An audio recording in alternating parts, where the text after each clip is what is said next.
Assalamu alaikum dear students. Hope all of you will be doing very well. बच्चे हम लोग आज एक बेहतरीन किस्म का टॉपिक लेके आए हैं, that is resonance. First year chemistry का एक टॉपिक है। सेकंड ईयर के अंदर भी मतलब इसका अच्छा खासा एक कंट्रीब्यूशन है इसका, वहाँ पे पढ़ते हैं हम लोग। जी, रेजोनेंस क्या होता है? ये एक बहुत ही क्रिटिकल इसको बनाया गया, लेकिन ऐसा होता नहीं है, ऐसा होता नहीं है। अब इसका जो कॉन्सेप्ट है ना, सबसे पहले पहले किसने पेश किया बच्चे? लिनस पाउलिंग, इसने सबसे पहले पहले इसका कॉन्सेप्ट पेश किया, लेकिन इसी को दूसरा नाम दिया, given the name mesomeric effect. किसने नाम दिया इसको? ये वाला, ये हमारे पास एक साइंटिस्ट है इंगोल्ड, इसने इसको नाम दिया। अब रेजोनेंस होती क्या है? बहुत इजी टॉपिक, इसको डिफाइन कर लेते हैं। डिफाइन, उसके बाद ना, डिफाइन करने के बाद हम लोग इसको देख लेते हैं कि आया रेजोनेंस इज एक्चुअली व्हाट, यह है क्या असल में बेसिकली। तो हम लोग कहते हैं कि the phenomena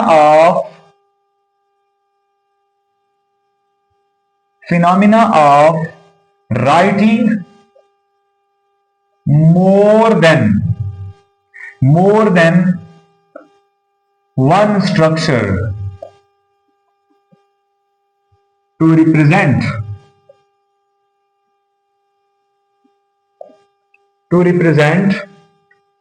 different attraction of pi electron। जो पाई इलेक्ट्रॉन होता है ना, जो डीलोकलाइज्ड इलेक्ट्रॉन होता है, वो बेसिकली एक से ज्यादा अट्रैक्शन शो कर रहा होता है, एक से ज्यादा अट्रैक्शन शो कर रहा होता है। तो उन एक से ज्यादा अट्रैक्शन को डिफरेंटली शो करने के लिए हम डिफरेंट स्ट्रक्चर्स लिखते हैं। अब लेकिन होता क्या है, फॉर अ सिंगल मॉलिक्यूल, एक ही मॉलिक्यूल के अंदर ये सारी अट्रैक्शन होती हैं, दिस इज कॉल्ड रेजोनेंस। अब रेजोनेंस होती क्या है? देखिए, एक सिंगल मॉलिक्यूल के अंदर जो पाई इलेक्ट्रॉन होता है ना, पाई इलेक्ट्रॉन, वो एक से ज्यादा अट्रैक्शन शो कर रहा होता है। तो जब एक से ज्यादा अट्रैक्शन शो कर रहा होगा, तो हम उसे एक डिफरेंट अट्रैक्शन को शो करने के लिए डिफरेंट स्ट्रक्चर्स ड्रा करते हैं। This phenomena of writing more than one structure, this is called resonance. हम इसको मुख्तलिफ तरीके से आगे भी डिफाइन करेंगे साथ साथ। अब इसकी ना मैं एक एग्जांपल लेता हूं, एग्जांपल, और उसी से ही मैं इसके साथ सारी बहस अपनी डेफिनेशन को मैं एक्सप्लेन करूंगा। मेरे पास एक बेस्ट एग्जांपल है बेंजीन। बेंजीन फार्मूला होता है C6H6। अब देखें जरा, बेंजीन के अंदर होता क्या है? बेसिकली 6 कार्बन है, हेक्सागोनल स्ट्रक्चर होता है इसका, और हर कार्बन के पास एक एक इलेक्ट्रॉन ऐसा है जो डीलोकलाइज्ड है। हर कार्बन के पास एक एक इलेक्ट्रॉन ऐसा है जो डीलोकलाइज्ड है, जो डिफरेंट अट्रैक्शन शो कर रहा होगा। अब वो कैसे कर रहा होगा? क्योंकि पाई इलेक्ट्रॉन है, पाई इलेक्ट्रॉन ये डिफरेंट अट्रैक्शन शो कर रहा होगा। तो इसके लिए ना हम लोग बहुत सारे स्ट्रक्चर्स ड्रा कर लेते हैं, बहुत सारे स्ट्रक्चर्स ड्रा कर लेते हैं। Let's say one by one हम लोग जो है ना, इसके लिए डिफरेंट पाई बॉन्ड्स ड्रा करेंगे, और उनको शो करने के लिए देखिए, एक ही बेंजीन के बहुत सारे स्ट्रक्चर्स हमारे पास आ जाते हैं। अब इनको शो करने के लिए हम लोग जो है वन बाय वन एक एक करके, अब देखें, हम लोग कहते हैं कि अगर एक इलेक्ट्रॉन, ये वाला जो इलेक्ट्रॉन है, अगर इसके साथ अट्रैक्टेड होगा, तो फिर ये वाला इलेक्ट्रॉन इसके साथ अट्रैक्टेड होगा। इसका मतलब यहां पे एक पाई बॉन्ड और यहां पे एक पाई बॉन्ड आ गया, और ये वाले दोनों आपस में अट्रैक्शन शो करेंगे। तो ये हमारे पास इस किस्म का एक पहला स्ट्रक्चर आ गया, पहला। लेकिन हम लोग कहते हैं कि नहीं, ये इलेक्ट्रॉन जो है ना, ये सिर्फ एक इसके साथ अट्रैक्टेड नहीं है, ये इधर भी अट्रैक्शन शो कर रहा है, इसके साथ भी। इसका मतलब यहां पे एक बॉन्ड हमारे पास आ गया। फिर जब ये आपस में अट्रैक्शन शो कर रहे हैं, तो ये आपस में अट्रैक्शन शो करेंगे। इसका मतलब यहां पे भी हमारे पास एक बॉन्ड आ गया। फिर अगर ये दोनों आपस में, वो दोनों आपस में, तो ये दोनों आपस में एक अट्रैक्शन शो करेंगे, यहां पे भी अट्रैक्शन एक्सपीरियंस हो रही है। तो दो स्ट्रक्चर हमारे पास तो बन गए ये वाले। ये दो डिफरेंट, अब देखिए अट्रैक्शन शो करने के लिए, डिफरेंट अट्रैक्शन शो करने के लिए हमने ये वाले दो स्ट्रक्चर बनाए, दिस इज कॉल्ड रेजोनेंस। अब देखें ये इलेक्ट्रॉन जो है ना वो लाजमी नहीं है कि सिर्फ यहीं पे अट्रैक्टेड होगा, ऐसा होता है कि ये वाला इलेक्ट्रॉन जो है ये बिल्कुल सामने इसको इसके साथ भी अट्रैक्शन शो करेगा। जब ये सामने से अट्रैक्शन शो करेंगे तो फिर हमारे पास एक और स्ट्रक्चर ये वाला आ जाता है, फिर ये दोनों आपस में, वो दोनों आपस में अट्रैक्शन शो करें तो यहां पे हमारे पास एक और बॉन्ड बन गया। लेकिन ऐसा भी होता है कि ये वाले दोनों इलेक्ट्रॉन अगर आपस में अट्रैक्शन शो करें ये यहां पे, फिर वो दोनों आपस में, तो यहां पे हमारे पास एक और स्ट्रक्चर आ गया ये वाला। अगर हम लोग ऐसा बोलें कि नहीं ये वाले दोनों इलेक्ट्रॉन जो है ना आपस में, ये वाले दोनों आपस में अगर शो करें बीच में से, ये दोनों आपस में अट्रैक्शन शो करें, तो फिर हमारे पास एक और स्ट्रक्चर आ जाता है, ये दोनों अगर यहां पे बॉन्ड बनाते हैं तो ये दोनों आपस में बॉन्ड बना लेंगे। लेकिन हम लोग कहते हैं कि अगर ऐसा स्ट्रक्चर आ जाए कि ये दोनों आपस में बॉन्ड बना रहे हैं, वो दोनों आपस में, ये दोनों आपस में, तो हमारे पास एक और स्ट्रक्चर आ जाता है बेंजीन का, एक और स्ट्रक्चर हमारे पास आ जाता है बेंजीन का, ये वाले स्ट्रक्चर्स हमारे पास आ गए। हम लोग कहते हैं कि नहीं ये लिमिटेड, यहां पे अभी तक बात खत्म नहीं हुई है, अभी तक यहां पे बात खत्म नहीं हुई है। बाजू का ऐसा होता है कि ये दोनों इलेक्ट्रॉन, इधर ये इलेक्ट्रॉन इसके साथ अट्रैक्शन शो कर रहा है, ये इलेक्ट्रॉन इसके साथ अट्रैक्शन शो कर रहा है, फिर वो आपस में, तो यहां पे हमारे पास एक और स्ट्रक्चर बनेगा, यहां पे हमारे पास एक और स्ट्रक्चर है, ऐसे यहां पे हमारे पास एक और स्ट्रक्चर बन जाएगा। हम लोग कहते हैं नहीं अभी यहां पे बात खत्म नहीं हुई है, हम लोग कहते हैं कि ये वाले दोनों इलेक्ट्रॉन जो है ना, ये दोनों आपस में अट्रैक्शन शो कर रही हैं, तो फिर ये दोनों आपस में, तो यहां पे हमारे पास एक और स्ट्रक्चर बनेगा, ये दोनों आपस में अगर अट्रैक्शन शो कर रही हैं तो फिर हमारे पास एक और स्ट्रक्चर बनेगा ये वाला। हम लोग कहते हैं बात यहां पे खत्म नहीं हुई है, अगर ये दोनों इलेक्ट्रॉन इसके आपस में अट्रैक्शन शो कर रही हैं तो फिर हमारे पास वो बीच वाला आपस में अट्रैक्शन शो करेंगे, तो हमारे पास एक और स्ट्रक्चर बन गया। अगर ये दोनों आपस में इस तरीके से अट्रैक्शन शो कर रही हैं तो फिर ये वाला आपस में अट्रैक्शन इस तरह शो करेंगे हमारे पास। तो देखिए हम लोग क्या कहते हैं, हम लोग कहते हैं कि ये हमारे पास एक मॉलिक्यूल है जिसमें पाई इलेक्ट्रॉन शिफ्ट हो रहा है, पाई इलेक्ट्रॉन शिफ्ट नहीं हो रहा, pi electron different attraction show कर रहा है एक ही मॉलिक्यूल के अंदर। Benzene actually exist in this structure, basically ये वाली अट्रैक्शन बेंजीन शो करती है, लेकिन डिफरेंट अट्रैक्शन को शो करने के लिए हम डिफरेंट स्ट्रक्चर्स ड्रा करते हैं। This phenomena of writing more than one structure to represent the different attraction of pi electron, delocalized electron, pi bond, delocalized bond.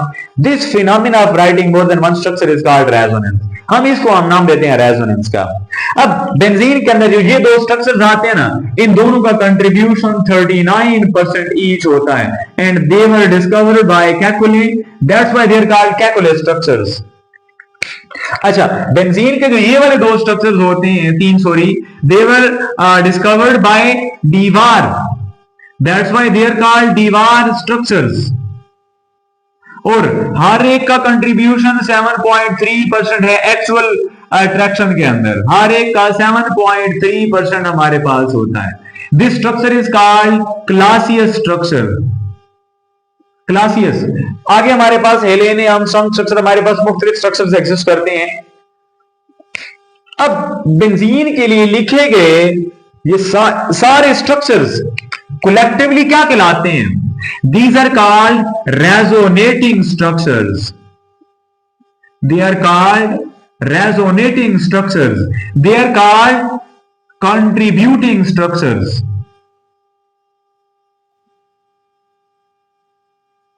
They are called canonical forms. They are called canonical forms. Simple सी बात है, एक molecule के अंदर different pi electron की different attraction को show करने के लिए हम मुख्तलिफ स्ट्रक्चर्स ड्रा करते हैं। This phenomena of writing more than one structure for a single molecule to represent the different direction of pi electron, pi bond, delocalized electron, delocalized bond, this phenomena is called resonance. अब जाहिर सी बात है, Kekulé ने structure discover किए ये वाले, दीवार के स्ट्रक्चर्स हैं ये वाले, क्लासियस है, अब पेपर में जब हम ड्रा करेंगे, लाइक क्वेश्चन हमारे पास आ गया कि write the nitration of benzene, write the oxidation of benzene, write the reduction of benzene, write the hydrogenation of benzene, addition reactions of benzene. अगर हमने कैलकुलेट वाला स्ट्रक्चर लिखा तो दीवार के जो नस्ल के लोग हैं ना, वो बोलेंगे भाई ये तो हमारे दादा का स्ट्रक्चर है, आपने क्यों नहीं लिखा, इसको क्यों लिखा है आपने। ये लिखेंगे तो बाकी लोग लड़ेंगे। तो फिर जाहिर है कोई एक स्ट्रक्चर हम मुकम्मल तौर पे नहीं कह सकते कि मुकम्मल सही है। तो फिर उन सारे स्ट्रक्चर्स को रिप्रेजेंट करने के लिए फिर हम एक खास स्ट्रक्चर बनाते हैं and that is called resonance hybrid. अब बेंजीन के लिए रेजोनेंस हाइब्रिड कैसे होगा? हम कहते हैं बेंजीन में बाकी तो स्ट्रक्चर्स अपनी जगह पे एटम्स की पोजीशन सेम है, लेकिन पाई इलेक्ट्रॉन चूंकि रोटेट कर रही हैं तो उनके लिए हम क्या लगा देते हैं, बीच में द सर्कल लगा देते हैं, जो शो कर रहा है कि जो ये एक पाई इलेक्ट्रॉन है वो एक जगह पे लोकलाइज नहीं है, बल्कि वो सारी किस्म की अट्रैक्शन शो कर रहा है। This is called resonance hybrid. अब रेजोनेंस के लिए कुछ शराइत हैं, कुछ कंडीशंस हैं। रेजोनेंस के लिए कुछ कंडीशंस हैं। कंडीशन फॉर रेजोनेंस आपके लिए अगर लिखा जाए कि what are the condition for resonance,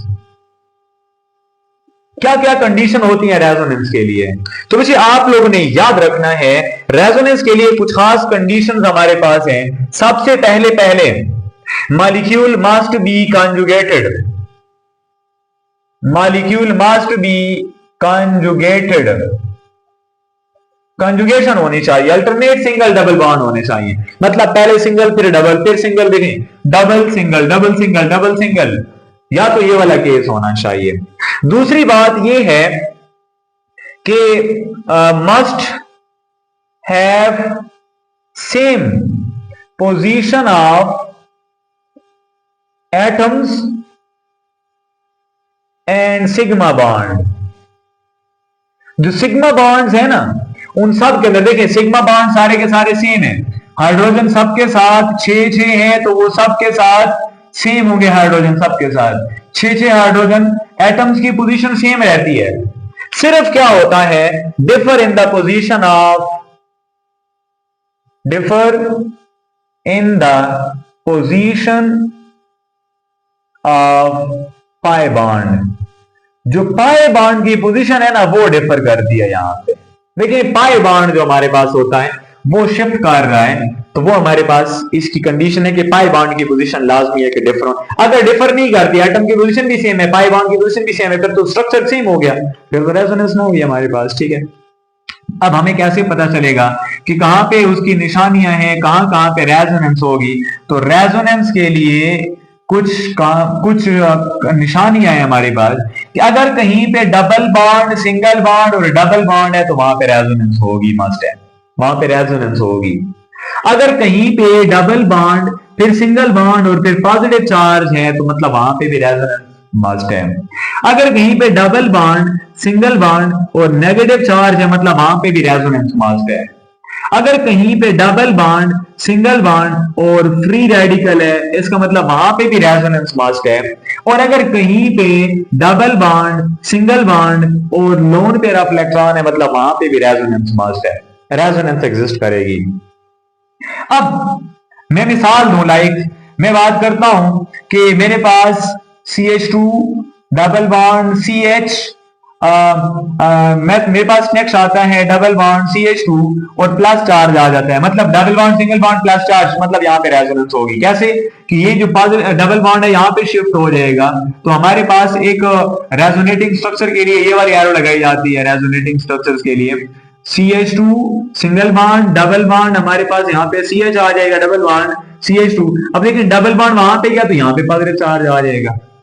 अब इन दोनों के लिए रेजोनेंस हाइब्रिड कैसे बनाएंगे हम लोग? हाइब्रिड रेजोनेंस इस तरीके से बनेगा कि CH2 single bond CH single bond CH2। अब देखिए कभी पार्शियल पॉजिटिव इधर, कभी पॉजिटिव इधर, इसका मतलब दोनों के साथ तो पार्शियल पॉजिटिव। अब कभी पाई बॉन्ड इधर है तो कभी इधर है, ये हमारा रेजोनेंस हाइब्रिड बन गया इन दोनों का। सेम अगर हम लोग बात करें कि यहां पे हमारे पास क्या है, CH2 double bond CH single bond CH2 और नेगेटिव चार्ज है, तो नेगेटिव चार्ज तो जाहिर है 2 इलेक्ट्रॉन है, नेगेटिव चार्ज का मतलब 2 इलेक्ट्रॉन, एक उस एटम का अपना और एक किसी और का लिया हुआ, जाहिर है पेयर तभी बनता है ना, गेन क्यों करते हैं ताकि वो पेयर हो जाए इलेक्ट्रॉन, तो वो लिया हुआ है तो इधर शिफ्ट होगा, तो ये दोनों इलेक्ट्रॉन इधर शिफ्ट हो जाएंगे, एक तो कार्बन का अपना है लेकिन एक इस कार्बन का, तो यहां पे हमारे पास क्या हो जाएगा, CH2 single bond CH double bond CH2, अब यहां पे नेगेटिव चार्ज आ गया, तो इनका रेजोनेंस हाइब्रिड कैसे बनेगा, CH2 single bond CH single bond CH2, अब देखिए कभी नेगेटिव इधर कभी उधर, तो पार्शियल नेगेटिव, कभी इधर बॉन्ड तो कभी इधर, तो ये हमारे पास पार्शियल पाई बॉन्ड बन जाएगा।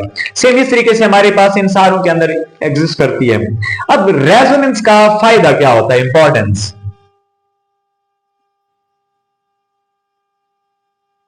Importance of resonance, importance of resonance बड़ा एक खास किस्म का यहां पे कॉन्सेप्ट है कि याद रखें, resonance is stability phenomena, resonance is stability phenomena, resonance is stability phenomena, resonance की वजह से स्टेबिलिटी आती है। अब आपको कैसे पता चलेगा, याद रखें मुझे, जिसके नंबर ऑफ रेजोनेटिंग स्ट्रक्चर जितने ज्यादा, नंबर ऑफ रेजोनेटिंग स्ट्रक्चर जितने ज्यादा, उसकी स्टेबिलिटी उतना ज्यादा होगी। नंबर ऑफ रेजोनेटिंग स्ट्रक्चर जितने ज्यादा, उसके नंबर ऑफ रेजोनेटिंग उसकी स्टेबिलिटी उतना ज्यादा होगी। अगर रेजोनेटिंग स्ट्रक्चर्स बराबर हो जाएं तो फिर आपने देखना है कि उनमें चार्ज सेपरेशन मौजूद है या नहीं है, जिसमें चार्ज सेपरेशन मौजूद होगी उसकी स्टेबिलिटी कम होगी। चार्ज सेपरेशन का मतलब ये होता है कि मैं मिसाल दूं, अगर आप लोगों को, अगर मैं मिसाल दूं आप लोगों को, लाइक मेरे पास दो स्ट्रक्चर हैं, एक फिनोल की मैं बात कर लेता हूं, चलें इसको छोड़ें फिलहाल, फिर कभी इंशाल्लाह इस पे बहस करेंगे। बच्चे आपने ये देखना है कि रेजोनेंस स्टेबिलिटी फिनोमिना है और रेजोनेटिंग स्ट्रक्चर जितने ज्यादा स्टेबिलिटी उतना ज्यादा चार्ज सेपरेशन अगर होगी, मतलब अगर एक ही स्ट्रक्चर में पॉजिटिव नेगेटिव चार्ज आ गया तो जाहिर है वो आसानी से इलेक्ट्रॉन पाई इलेक्ट्रॉन रेजोनेट नहीं कर पाएंगे, तो उसकी वजह से अनस्टेबिलिटी आ जाती है, स्टेबिलिटी कम हो जाती है। लेकिन अगर चार्ज मूव कर रहा है, पाई बॉन्ड मूव कर रही है, लेकिन वहां पे सिर्फ नेगेटिव चार्ज है या सिर्फ पॉजिटिव चार्ज आ रहा है, साथ में नेगेटिव नहीं है, सेपरेशन नहीं है, तो वो आसानी से पॉजिटिव नेगेटिव जो भी है वो आसानी से शिफ्ट कर सकता है, इसका मतलब वो ज्यादा स्टेबल होगा अगर रेजोनेटिंग स्ट्रक्चर की तादाद बराबर हो जाए। ठीक है, ऑर्गेनिक केमिस्ट्री के अंदर जब हम जाते हैं तो इसका हमारे पास आता है ये वाला। अब कैसे रेजोनेंस की वजह से स्टेबिलिटी आती है, बहुत ही बेहतरीन, बहुत ही बेहतरीन अगर हम बात करें, देखिए हमने कोई भी काम करना होता है, लाइक घरों में इसको देख लें, लाइक हमारे घरों में बहुत सारे परिंदे होते हैं, ठीक है, परिंदे, अब एक परिंदा है, आपने उसको पिंजरे में बंद किया हुआ है, आपने एक परिंदा है जिसको आपने कमरे के अंदर छोड़ा हुआ है, और एक परिंदा है जो बिल्कुल हवा में मौजूद है, किसको पकड़ना आसान होगा, जाहिर है जिसके पास भागने के चांसेस कम होंगे उसको पकड़ना आसान होगा, जाहिर है जो पिंजरे में बांधा है उसको निकाल, उसको पकड़ना आसान है, जो कमरे में आ गया जाहिर है उसके पास भागने के चांसेस ज्यादा हो गई हैं, उसको पकड़ना थोड़ा सा मुश्किल हो जाएगा। लेकिन जो हवा में है ऑब्वियसली उसको पकड़ना तो फिर जंप लगाने पड़ेंगे हमें, ठीक है, आसानी से नहीं पकड़ पाएंगे क्योंकि वो कभी जल्दी जल्दी जिधर भी जाना चाहेगा वो चला जाएगा। तो देखिए रेजोनेंस कैसे, जितने ज्यादा स्ट्रक्चर्स होंगे इसका मतलब पाई इलेक्ट्रॉन उतना ज्यादा जंप कर रहा है, उतना ज्यादा उसके पास अवेलेबिलिटी है भागने की, वो मॉलिक्यूल उतना ज्यादा स्टेबल हो जाएगा। तो ये था हमारे पास रेजोनेंस। उम्मीद है आप लोगों को इसमें बेहतरीन कॉन्सेप्ट आप लोगों को मिल गया होगा। बच्चे रेजोनेंस में मेन चीज है, आप देखिए कि रेजोनेंस की डेफिनेशन क्या है, उसमें क्या क्या हमारे पास आते हैं स्ट्रक्चर्स। अब जितने स्ट्रक्चर्स होते हैं these are called resonating structure, contributing structure या कैनोनिकल फॉर्म्स हमारे पास कहलाती हैं, और उनका फिर हम लोग एक रेजोनेंस हाइब्रिड बनाते हैं, बिकॉज जाहिर है पेपर में अगर करना है हम लोगों ने तो हमें रेजोनेंस हाइब्रिड को भी यूज करना होगा, क्योंकि अगर किसी एक को स्ट्रक्चर को यूज किया तो दूसरे के खानदान वाले आ जाएंगे, पकड़ लेंगे हमें कि क्यों, मतलब आपने हमारे साथ ज्यादती की है, दगाबाजी की है, वो स्ट्रक्चर आपको लिखना चाहिए था, ये स्ट्रक्चर लिखना चाहिए था, जाहिर है। तो इस वजह से हम रेजोनेंस हाइब्रिड ड्रा करते हैं। डिफरेंट कंडीशंस हैं, डिफरेंट निशानियां हैं, डिफरेंट एग्जांपल्स हैं, एक बेहतरीन किस्म का टॉपिक आप लोगों का बन जाएगा। बच्चे नेक्स्ट टॉपिक में इंशाल्लाह मिलते हैं, तब तक के लिए अल्लाह हाफिज। आप लोग स्क्रीनशॉट ले लें इसका।